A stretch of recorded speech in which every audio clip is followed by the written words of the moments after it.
Hey, YouTube, this is Southern Prepper One. I got a couple conversations I want to talk about. First conversation I had with a gentleman that works in an industry, not really directly tied with military defense, but definitely could be very useful if we go into a war. What he said was a lot of their supplies come from, let's say, a company A that makes things in the United States. The problem is the company A gets their materials from China, either raw materials or small parts that they turn into bigger parts. So he said, in a conflict with China, if China shuts us off, um, they're going to shut down. Their manufacturing job will shut down. They won't be able to make anything because they can't get it, and it ultimately comes from China. So he said that is a huge concern. Hopefully, right now, we probably should be scrambling to find other resources throughout the world if we do go into a conflict and China just cuts us off. Or they could cut us off because of the tariff war that's going on. Also, the problem would be, though, if we're getting it from overseas, who says if we have an armed conflict with Russia, China, North Korea, that those ships would be able to get over here? Look at what's happening with the Houthis. They're shutting down shipping, or they're just directly attacking shipping. Ships are being destroyed. Ships are being damaged. Or what's going on is ships are going a long way around so they don't have to go through the problems that the Houthis are developing for shipping. So that was one conversation. Raw materials come from China. It would shut down the United States' ability to make products for the war effort. I've been watching a lot of history, and some of the documentaries I'm watching, I think it's on Roku, just shows what World War II was like. And it was a world war. It wasn't just in Europe. It wasn't just in the Pacific. It was all over the place. In Africa, we had China involved. We had Japan involved. A lot of people were involved over a huge area. And the huge area was also people were trying to grab natural resources so they could keep their wartime production up. In the United States, our wartime production was unbelievable because we were able to draw from manufacturing that was inside the United States. We were able to draw from, I would say, an educated workforce. Also, a workforce that wanted to work, a workforce that were not lazy. If you look at our kids today, a lot of them are lazy. They do not want to get out there and have to sweat. They don't mind staying behind a computer, punching on a computer. But in the next problem, we're going to need more than just people that push a computer. And it leads me into this conversation I had. An email came in. Let me read it to you. I'm going to be very careful what I say, trying to protect this person. All right, this person said, "Good morning, Dave. I have no problem with sharing this email, but I need you to be heavily censored on your part.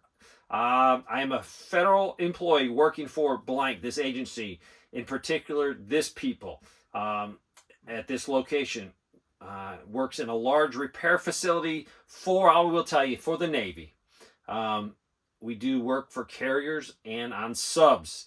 This morning I was talking to the supervisor. He mentioned several times saying that the shipyard and the Navy in general have been working on a contingency plan for eventual war with China. They've been increasing their plans. They've been working on trying to develop, first of all, maybe having them work longer days so they can do repairs quicker and get boats out. Plus, if the fighting starts, they're going to definitely be working longer repairing ships. And they're going to need parts, and they're going to need trained labor force ready to start at a moment's notice. Good luck with that, a trained labor force. Especially, let's say you're welding. If you're doing certain types of welding, you have to know what you're doing. It's not like, hey, I'm going to go to trade school. In 6 weeks, I'm welding. No, these guys have been doing it for years. So they're thinking that by 2027 there'll be a war with China. That is across the board information. The problem could develop quicker if Russia and NATO and Europe and US get involved. That could not really force China, but give China the ability to move on Taiwan quicker. Just because we will have our hands full. Korea could go hot. Rumors are that Korea's going to send some engineers over to Ukraine. Also, rumors are 50,000 North Koreans are going to go fight with Russia against Ukraine. That would be phenomenal. That would be terrible because that just leads to bigger conflict. So that's why we need to have a peace treaty there.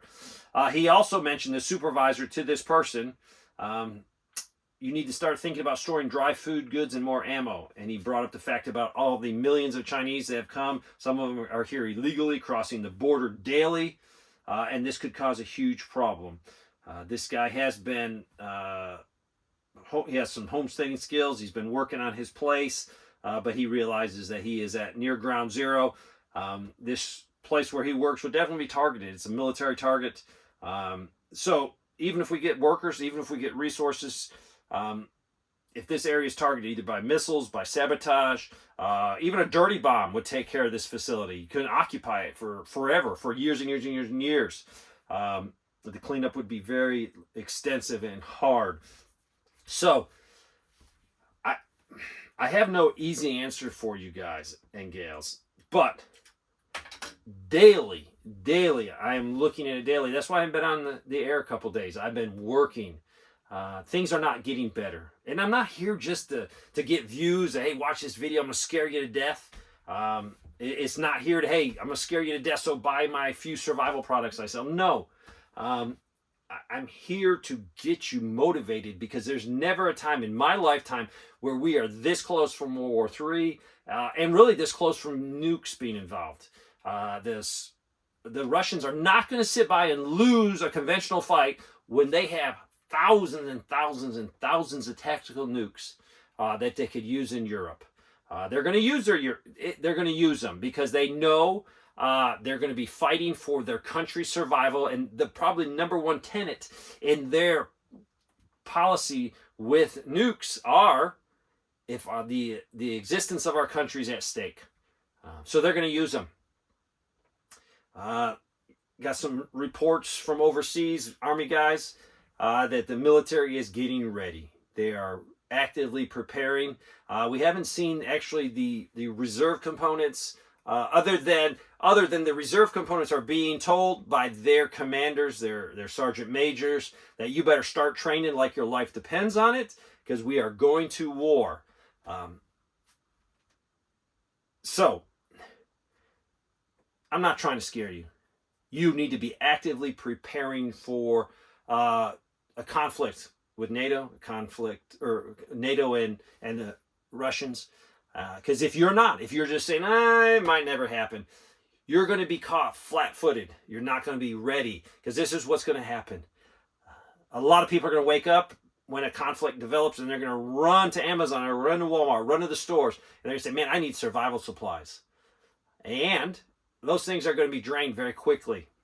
Then if we have a problem with China and they're not sending us more products, you're not going to have things that you're going to need. So now is the time. Now, I'm not going to say to panic, but yes, you need to panic now and get your house in order. Even if you just say, Dave, I don't got enough money to prep. Even if you just have enough money to buy the same food you will buy next week or the week after, the same, whatever you eat, canned beans, canned corn, whatever you eat that you can buy and that's going to store multiple years. Canned goods are good for years and years and years. But buy it in the sense where, you know what, I might need it in 6 months because there's a conflict. Or if there's no conflict, I will just eat it. The one thing is going to be, I guarantee you, whatever you buy today, in 6 months will be more expensive. So you're going to save money, and hopefully you have peace of mind knowing that you have some food put back for your family. Look at all kinds of things. Look at water. Look at your personal safety. Are you at ground zero?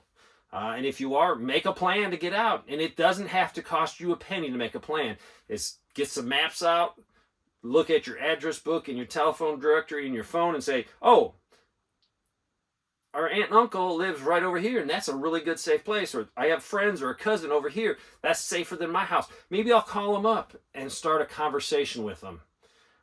That's what you need to do.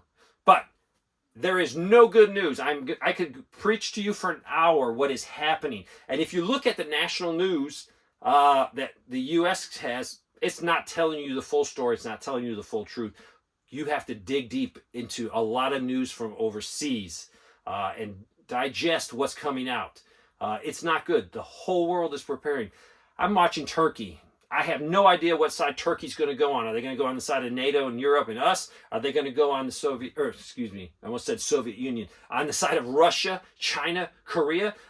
I think this is what Turkey's going to do. I think Turkey's going to sit it out, and they're going to let us fight it out, and then join the winning team later, or they're going to sit it out right now and let us blow each other up, and then they can emerge as the next superpower.